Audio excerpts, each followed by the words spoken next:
So the number one reason why I talk about sex is because God talks about sex. And not just only in the Bible does he talk about sex, but God talks about sex to me.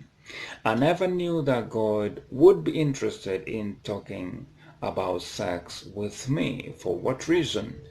I had no agenda, I had no motive. All that I knew that I wanted to hear the voice of God so badly. So when I began researching into how to hear the voice of God, I came across a man called Mark Virkler after long search, and I also found that the same man, apart from the magazine where I first found him, he had also a YouTube channel, and he was actively training people to hear the voice of the Lord. Right now as I'm talking, he says that he has actively helped more than 1 million people to hear the voice of God. So there's some exercises that he gives in what he calls the 4 steps or the 4 keys to hearing the voice of God. I practiced to hear the voice of God as he taught, and I took a pen and I took a journal. As in, when you take a pen and a paper and you get yourself a quiet place to listen to the Lord, it is an expression of faith that you are demonstrating when you have a pen and a paper or a book to journal what it is that the Lord will say. That is faith in action. If you believe he will speak, then you will go ahead and prepare to write. It's also a show of how you value the voice of God, or what it is that the King of the universe will say. So I valued what I needed to hear from the Lord, and by faith I practiced. I knelt down with my journal and my pen, and I told the Lord, after worshiping him for quite some time, I was retreating in an upper room somewhere, Lord, now speak to me. And the most incredible thing happened. He spoke to me almost immediately, and he said the most incredible words. He said what I wasn't expecting, not in this lifetime. The first words, when I actively, consciously began hearing the voice of God by the reason of seeking and by faith waiting for him to speak, these were the words, let's talk about sex. I was so freaked out. I jumped out of where I was kneeling down, and from the upper room, because there was some stairs, I ran downstairs and paced the floor for around 30 minutes, wondering and speaking and musing to myself. Can God say that? Can God speak about sex like that?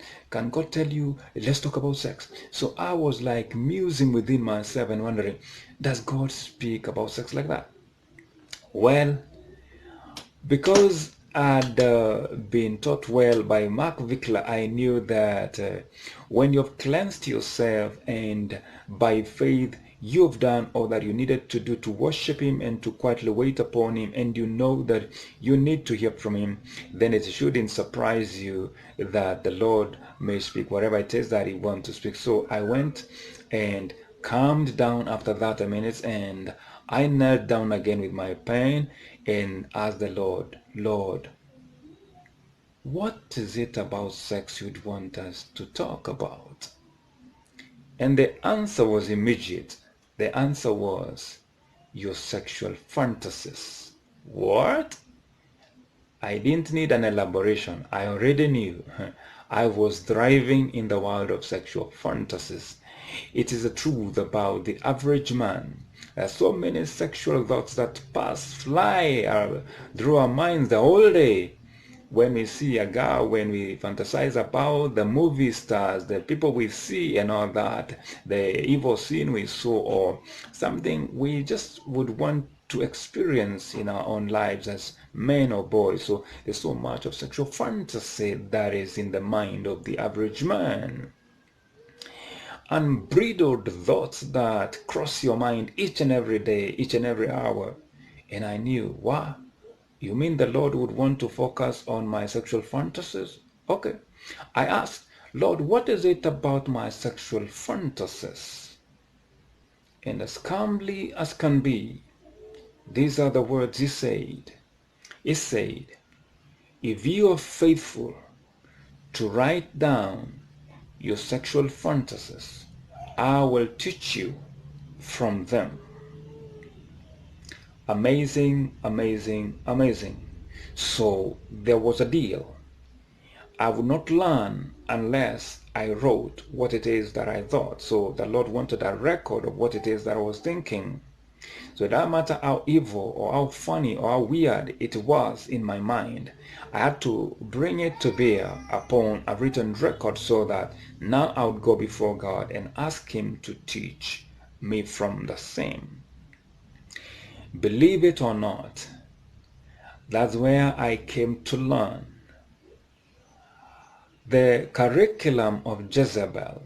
In Revelation, you will come across a woman called Jezebel. And one of her evils is that this woman teaches the servants of God to commit adultery, to commit fornication, to commit immorality. What is it that this woman uses? This evil woman called Jezebel. She operates from the citadel of our minds. She operates in the privacy of our thought. She operates in our world of sexual fantasies. So what the Lord was introducing me to was the curriculum of Jezebel. How come mighty servants of God, people like David, people like Solomon, with all his might, with all the wisdom of Solomon, with all the faith of Abraham, how come that at one point in time they would fall into sexual immorality? So that's how I came across the curriculum of Jezebel. And we'll be learning about the curriculum of Jezebel as we continue interacting with each other through this channel. I will be talking about 10 reasons why I talk about sex.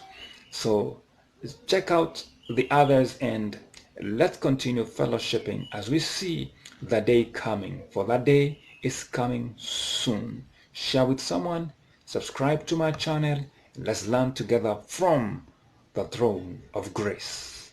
God bless.